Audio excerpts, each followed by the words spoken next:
जब हौसला बना लिया है ऊंची उड़ान का, तो फिर फिजूल है देखना कद आसमान का।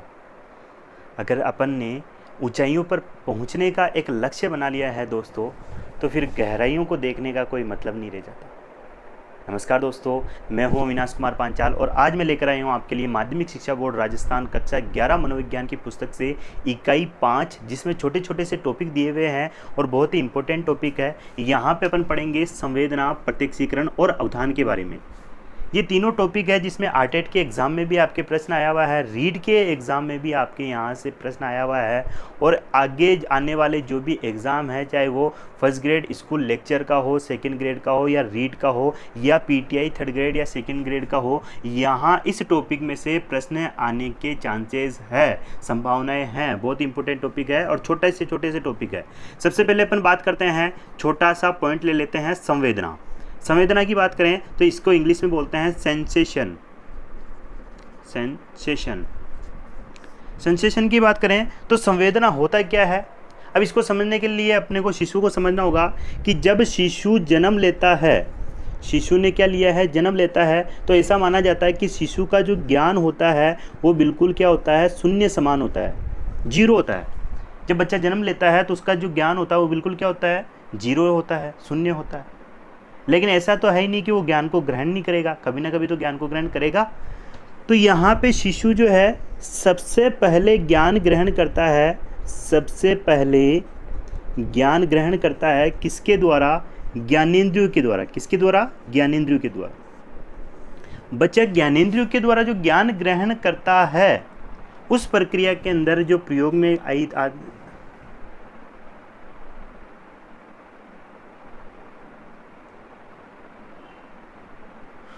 बच्चा ज्ञानेंद्रियों के द्वारा जो ज्ञान ग्रहण करता है और प्रारंभिक अनुभव या प्रथम अनुभूति को प्राप्त करता है, उसे ही हम क्या कहते हैं, संवेदना कहते हैं। यानी कि बच्चा सबसे पहले ज्ञान किसके द्वारा ग्रहण करता है, ज्ञानेंद्रियों के द्वारा। और ज्ञानेंद्रियों के द्वारा जो बच्चा प्रथम अनुभूति प्राप्त करता है, सरलतम अनुभूति जिसको अपन कहते हैं, उसे ही क्या कहा जाता है, संवेदना कहा जाता है। अभी इसको और अच्छे से समझेंगे। सबसे पहले आप इस चीज़ को समझो कि ज्ञानेंद्रिया होती क्या है। ज्ञानेंद्रियों को समझो सबसे पहले। तो ज्ञानेंद्रिया वैसे मुख्य रूप से कितनी ज्ञानेंद्रिया मानी गई है, 5। आरबीएससी में अपने कितने दे रखी है, टोटल 7, यानी कि एक्स्ट्रा कितनी दे रखी है, 2। ज्ञानेंद्रियों की बात कर रहे हैं तो यहाँ पे अपनी पुस्तक के अंदर ज्ञानेंद्रियों को 2 भागों में बांटा गया है। मानव के रूप में यहाँ पे ज्ञानेंद्रिय कितनी प्रकार की बता रखी है, 7 प्रकार की। और इन 7 प्रकार को कितने भागों में बांटा गया है, 2 भागों में। 5 ज्ञानेंद्रियों को कहा गया है बाह्य ज्ञानेंद्रिया, जिसको अपन सब जानते हैं, ज्ञानेंद्रिया। और 2 ज्ञानेंद्रियों को इन्होंने नाम दिया है आंतरिक ज्ञानेंद्रिया। आंतरिक ज्ञानेंद्रिया, आंतरिक ज्ञानेंद्रिया। बाह्य ज्ञानेंद्रिय की बात करें तो बाह्य ज्ञानेंद्रियों में कौन कौन सी चीज़ आ जाती है, तो 5। एक तो कान हुआ, ये नाक हुआ, जीभ हुई, त्वचा हुई, और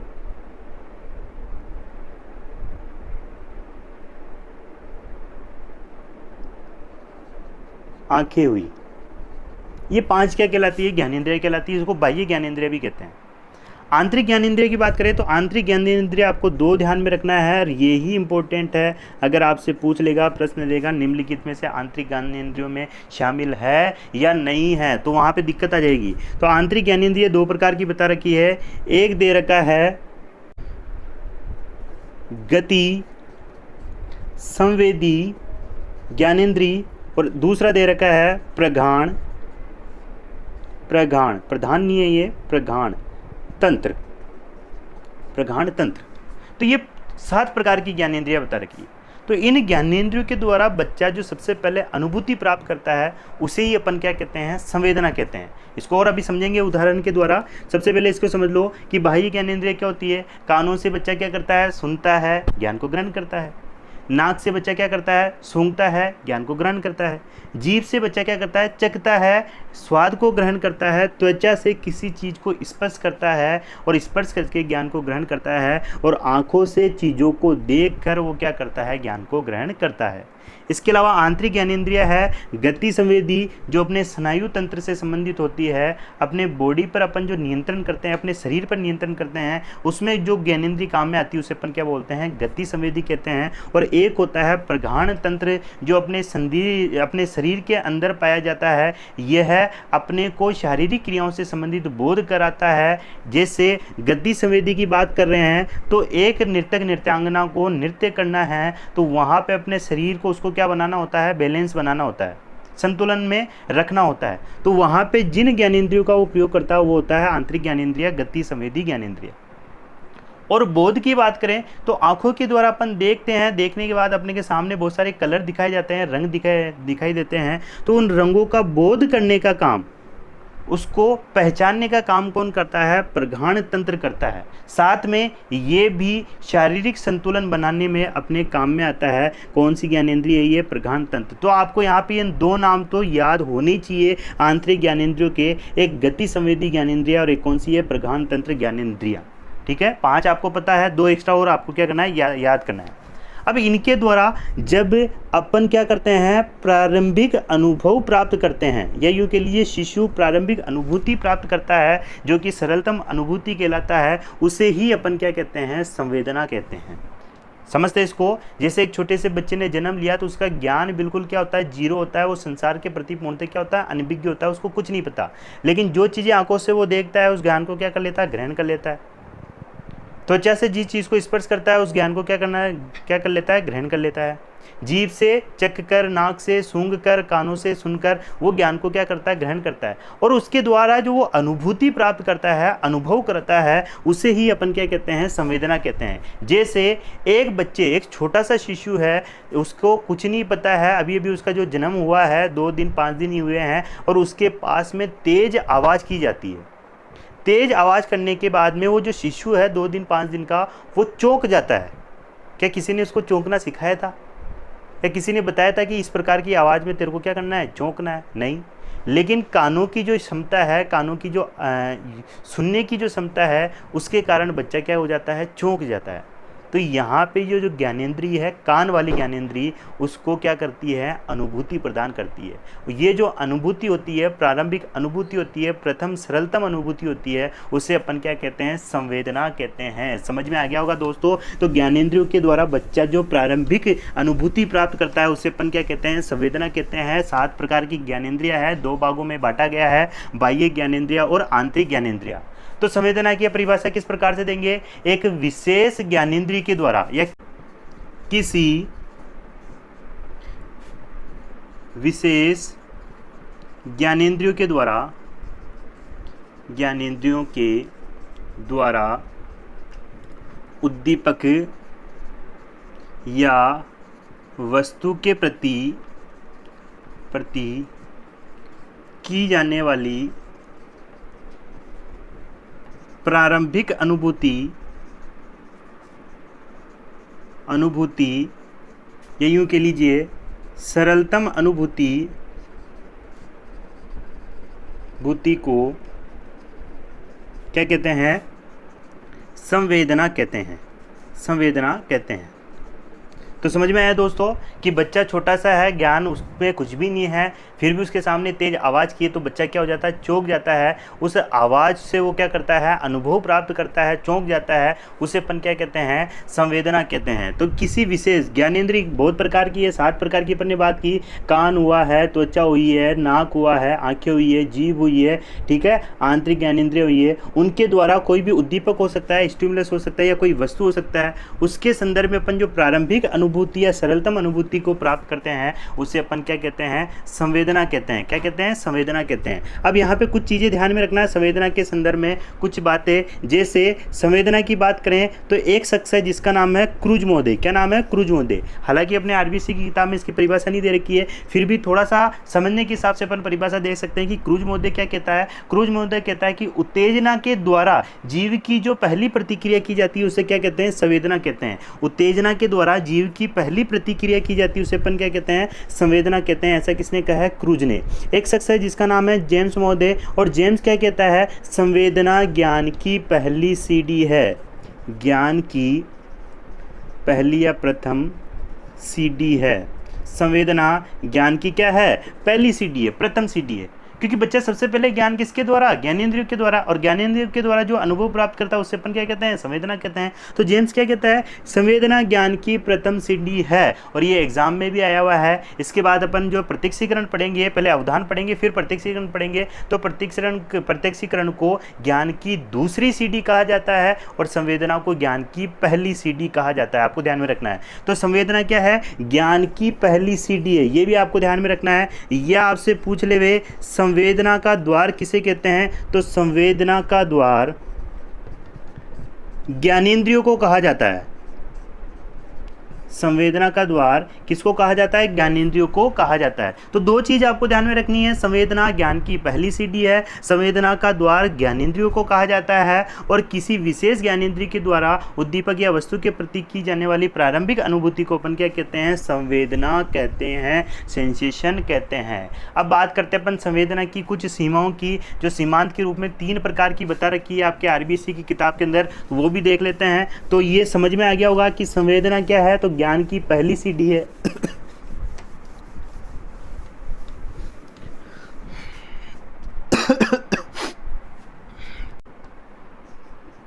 संवेदना सीमाएं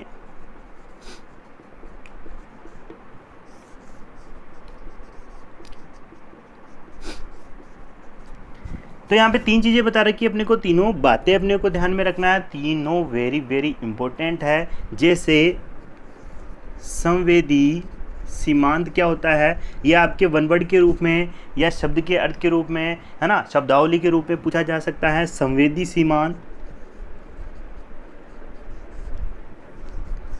निरपेक्ष सीमांत, निरपेक्ष सीमांत, विभेदक सीमांत, विभेदक सीमांत। अब यहाँ पे ध्यान में रखना है, निरपेक्ष सीमांत को निरपेक्ष दहली भी कहते हैं, निरपेक्ष दहली, और इस विभेदक सीमांत को भेद दहली भी कहा जाता है, भेद दहली भी कहा जाता है। संवेदी सीमांत की बात करें, निरपेक्ष सीमांत की बात करें, विभेदक सीमांत की बात करें, बहुत ही आसान सा अपन एक उदाहरण लेते हैं, सिंपल सा उदाहरण लेते हैं, फिर इन तीनों को समझने की कोशिश करते हैं। जैसे एक ग्लास अपन ने लिया है पानी का, ये मान लो एक ग्लास अपन ने क्या ले लिया है, पानी का ले लिया, ठीक है। अब इस पानी के अंदर अपन ने कुछ कण, बिल्कुल कुछ कण, संख्या में वो 5-10 के अनुपात में हो सकते हैं, 5-10 जो है कण अपन ने किसके लिए हैं, चीनी यानी कि शक्कर के लिए हैं, शक्कर, ठीक है। और अपन ने उसमें क्या कर दिया, उसको मिला दिया, घोल दिया। अब इस पानी को अपन पीते हैं तो अपने को पानी में मिठास का अंदाज़ा नहीं लगता है, अपन टेस्ट के बारे में बता नहीं सकते हैं। अपने को अगर ये नहीं पता चलता है कि इसमें चीनी मिली हुई है या नहीं मिली हुई है, तो इस सीमा को क्या कहते हैं, संवेदी सीमांत। क्या कहते हैं, संवेदी सीमांत। यानी कि अपनी ज्ञानेंद्रियों की भी कुछ सीमा होती है, एक सीमा से कम ये ज्ञानेंद्रिया जो है अपने को सूचनाएं नहीं देती है। जैसे बात करें, एक कुत्ते की बात करते हैं, डॉग की बात करते हैं, तो डॉग की जो सुनने की जो क्षमता होती है वो मनुष्य से बहुत ही ज़्यादा होती है। अगर चोर जो है दबे पाँव भी आ रहा है तो डॉग, कुत्ता, उसकी आवाज़ को क्या कर लेता है, सुन लेता है, बहुत दूर की आवाज़ को भी आसानी से वो क्या कर लेता है, सुन लेता है। लेकिन इंसान को उस आवाज़ को सुनने में क्या है, इंसान क्या होता है, असक्षम होता है, सुन नहीं पाता है, उसकी ज्ञानेंद्रिया यानी कि कान के जो है वो इतनी क्षमता नहीं होती कि उस आवाज़ को वो क्या कर लेवे, पहचान लेवे। तो एक निम्नतम सीमा जिसमें ज्ञानेंद्रिया कार्य नहीं करती है, उस सीमा को क्या कहते हैं, संवेदी सीमांत कहते हैं। क्या कहते हैं, संवेदी सीमांत कहते हैं। तो किसी ग्लास के अंदर अपन ने पानी भरा और पानी के अंदर कुछ शक्कर के कण अपन ने डाल दिए, फिर किसी को पिलाते हैं और अब उसको पूछते हैं कि बता इसके अंदर क्या मिला हुआ है, तो वो नहीं बता सकता है कि इसमें नमक मिला हुआ है या इसमें शक्कर मिला हुआ है। वो सीधा सीधा ये कहेगा कि ये तो सादा पानी है और इस, है ना, पानी है, मिनरल वाटर है, बस इतना ही वो आपको बताएगा, वो ये नहीं बताएगा कि इसमें शक्कर मिली हुई। तो इस सीमा को अपन क्या कहेंगे, संवेदी सीमा। क्या कहेंगे, संवेदी सीमांत, यानी कि एक निम्नतम सीमा जहाँ पर अपनी ज्ञानेंद्रिय कार्य नहीं करती है, उसको पहचान नहीं पाती है, उस सीमा को क्या कहते हैं, संवेदी सीमांत कहते हैं। और एक ऐसा बिंदु, ध्यान में रखना दोस्तों, एक ऐसा बिंदु जहाँ से ज्ञानेंद्रिय कार्य करना प्रारंभ कर देती है, वह उद्दीपक को पहचानना प्रारंभ कर देती है, उसे अपन कहते हैं निरपेक्ष सीमांत या निरपेक्ष दहली। यानी कि एक ऐसा न्यूनतम बिंदु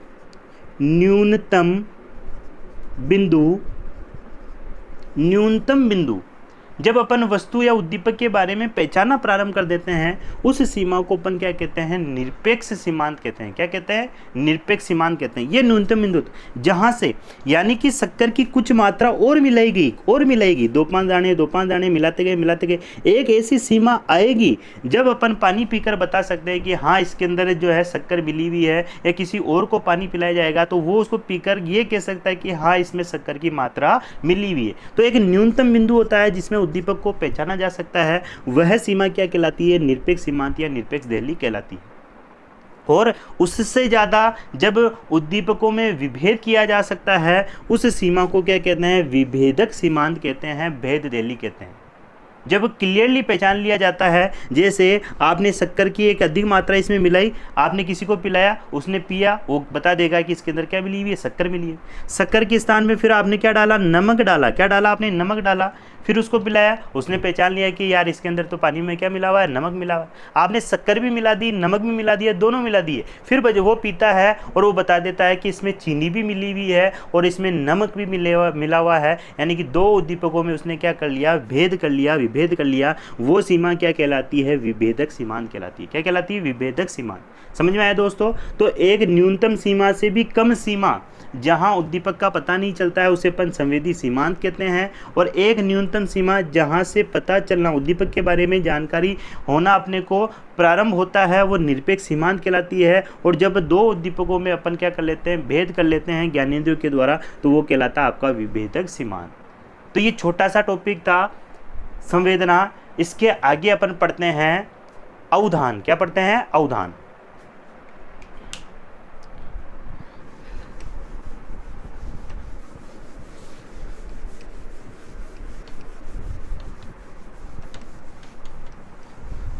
नेक्स्ट पॉइंट की बात करते हैं अपन, अवधान। इंग्लिश में इसको बोलते हैं अपन अटेंशन।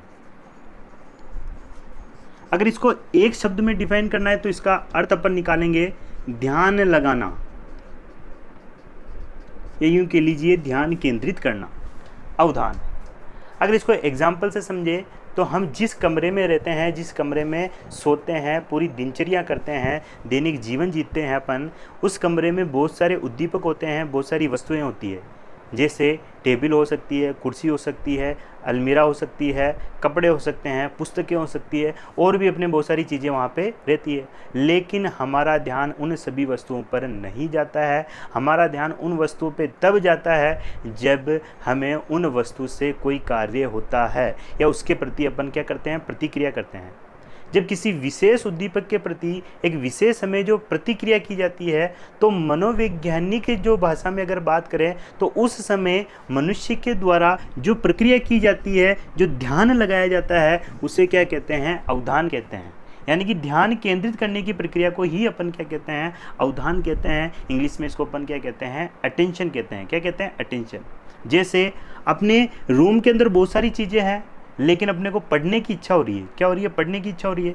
तो पढ़ने की इच्छा हो रही है तो अपन किसके पास जाएंगे, टेबल के पास जाएंगे। टेबल के पास में बैठकर अपन क्या करेंगे, किताब खोलेंगे, और किताब को अपन गहनता से क्या करेंगे, अध्ययन करेंगे। अपना पूरा फोकस किस पे होगा, इस पुस्तक पे होगा। तो वहाँ पे जो प्रक्रिया अपन काम में ले रहे हैं उसे अपन कहेंगे अवधान। यानी कि सीधे सीधे आपको समझना है कि ध्यान लगाने की प्रक्रिया जो है वो उसे अपन क्या कहते हैं, अवधान कहते हैं। जिसके अंदर मुख्यतः दो चीज़ें होती है, एक होता है सतर्कता, इसको अपन बोलते हैं रेडीनेस, और एक होता है एकाग्रता। एकाग्रता। जब ये दो चीज़ें होती है तो अवधान की प्रक्रिया पूरी मानी जाती है। मुख्य रूप से दो चीज़ें होनी चाहिए जब अवधान की प्रक्रिया क्या मानी जाती है, पूरी मानी जाती है। एक तो सतर्क यानी कि रेडी रहना चाहिए, और एक क्या होना चाहिए, जिस विषय वस्तु या जिस उद्दीपक के प्रति अपन प्रतिक्रिया कर रहे हैं उसके प्रति अपने अंदर क्या होनी चाहिए, एकाग्रता होनी चाहिए। इसको ऐसे समझो, जैसे एक रेस कोर्स है, दौड़ का मैदान है जिसमें धावक दौड़ने जा रहे हैं, एक लाइन के पीछे वहाँ पे उनको क्या कर दिया जाता है, बिठा दिया जाता है। अब सारे धावक जो है उनका ध्यान केंद्रित रहता है, वो सतर्क रहते हैं कि जैसे ही सीटी की आवाज़ बजाई जाएगी, घंटी की आवाज़ बजाई जाएगी या बंदूक से आवाज़ की जाएगी, हमें दौड़ना क्या करना है, प्रारंभ करना है। तो वहाँ पे वो क्या करते हैं, सतर्क, वहाँ पे वो क्या रहते हैं, सतर्क रहते हैं। फिर जैसे ही घंटी की आवाज़ या बंदूक की आवाज़ किसी भी की भी आवाज़ की जाती है, वो दौड़ना प्रारंभ कर देते हैं। रेस कोर्स में वो दौड़ते हैं, दौड़ के मैदान में दौड़ते हैं। तो उनका एक लक्ष्य होता है कि हमें फर्स्ट आना है, सेकंड आना है, हमें इतने समय में ये क्या करनी है, दौड़ जो क्या करनी है, पूरी करनी है।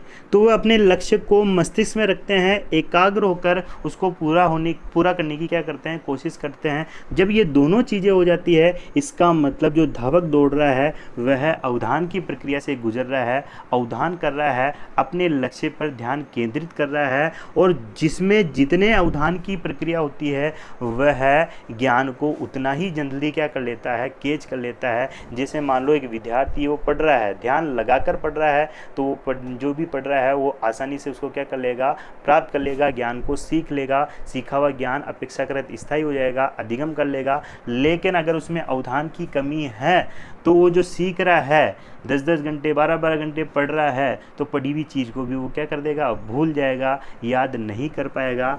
कब, जब उसमें किसकी कमी होगी, अवधान की। तो सीधे सीधे अवधान का मतलब क्या होता है, अवधान का मतलब होता है ध्यान लगाना। अब बात करते हैं कि अवधान को प्रभावित करने वाले कारक कौन से होते हैं। तो आरबीएससी की किताब की बात करें तो अवधान को प्रभावित करने वाले कारक 2 कारक बता रखे हैं, एक है बाह्य कारक और एक है आंतरिक कारक। आंतरिक कारक। और अगर सामान्य रूप से आपसे पूछे कि अवधान को क्या क्या चीज़ें प्रभावित करती है, ध्यान को क्या क्या चीज़ें प्रभावित करती है, तो जैसे एक विद्यार्थी की बात करें तो कक्ष में भीड़ भाड़ वाली कक्षा है तो वहाँ पे विद्यार्थी को ध्यान को वो क्या करेगी, बाधा पहुँचाएगी। और अगर बात करें कि विद्यालय ऐसी जगह है जहाँ पे बस स्टैंड है, जहाँ पे परिवहन के साधन आते जाते हैं, बहुत ही शोर शराबा है, लाउड स्पीकर वहाँ पे चलते रहते हैं, आवाज़ें आती रहती है, वो भी उनके ध्यान की प्रक्रिया को, अवधान की प्रक्रिया को क्या करेगी, बाधित करेगी।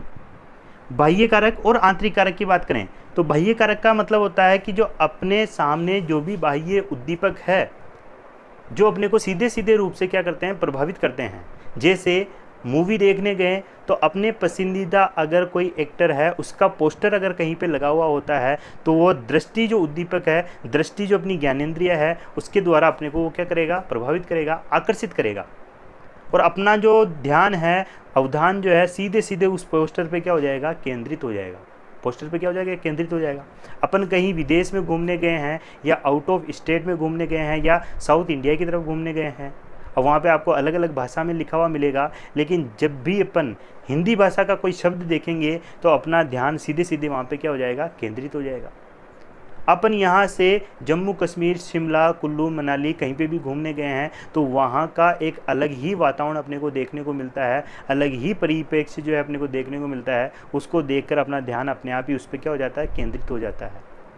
बहुत से अजीब से जानवर, अजीब से पशु पक्षियाँ अगर अपने को कहीं देखने को मिल जाता है तो अपना ध्यान उस पर क्या हो जाता है, केंद्रित हो जाता है। तो ये क्या होते हैं, बाह्य कारक होते हैं। क्या होते हैं ये, बाह्य कारक। तो बाह्य उद्दीपक के द्वारा अपना ध्यान जो आकर्षित होता है, किसके द्वारा, बाह्य कारकों के द्वारा। और आंतरिक कारक क्या होते हैं, आंतरिक कारक यानी कि जैसे भूख लग रही है और भूख लग रही है तो कहीं से मान लो भोजन की खुशबू आ रही है तो भोजन की तरफ अपन क्या हो जाएंगे, आकर्षित हो जाएंगे। तो ये कौन सा कारक हो गया, आंतरिक कारक, जो कि अंदर होते हैं और आपको किसी उद्दीपक के प्रति क्या करते हैं, आकर्षित करते हैं। इसको ऐसे समझो, जैसे मान लो एक विद्यार्थी है जिसकी परीक्षा बहुत ही नज़दीक है, परीक्षा बहुत ही नज़दीक है तो परीक्षा से संबंधित सूचना उसके सामने आती है तो उसको ध्यान से वो क्या करता है, देखता है, ध्यान से उसको क्या करता है, सुनता है। या कोई शिक्षक उसको कोई बात बता रहा है तो उसको ध्यान से देखेगा, ध्यान से सुनेगा, ध्यान लगा के देखेगा, ध्यान लगा के सुनेगा। कोई अगर ऐसी बात है, कोई ऐसे प्रश्न है, कोई ऐसी जो है न्यूज है जो उसकी काम की है, विद्यार्थी की काम की है, तो उसमें वो क्या लगाएगा, अपना ध्यान लगाएगा। तो वहाँ पे कौन से कारक हो गए हैं, आंतरिक कारक। तो दो प्रकार के यहाँ पे कारक बता रखे हैं, एक बाह्य कारक और एक आंतरिक कारक। तो बाह्य कारक बाह्य उद्दीपक से संबंधित होते हैं, आंतरिक कारक आंतरिक जो मनोदशा है, आंतरिक जो स्थिति है उसके द्वारा प्रभावित होते हैं, उसके द्वारा ही वो किसी उद्दीपक के प्रति अपने को क्या करते हैं, आकर्षित करते हैं। तो ये छोटे से टॉपिक है जिसके अंदर आपको समझना है कि संवेदना क्या है। तो एक छोटा सा बच्चा जो है सरलतम प्रथम अनुभूति प्राप्त करता है, उसे अपन संवेदना कहते हैं। और अवधान क्या है, तो किसी उद्दीपक के प्रति अपन ध्यान लगाते हैं और उसके प्रति प्रतिक्रिया करते हैं, तो उस प्रक्रिया को मनोविज्ञान में क्या कहते हैं, अवधान कहते हैं। तो आशा करता हूँ कि ये छोटा सा जो टॉपिक है आपको समझ में आया होगा। तो ज़्यादा से ज़्यादा अपने दोस्तों के साथ इस वीडियो को शेयर करें, चैनल को अगर आप नए हो तो सब्सक्राइब करें और वीडियो को लाइक करें। धन्यवाद, थैंक यू।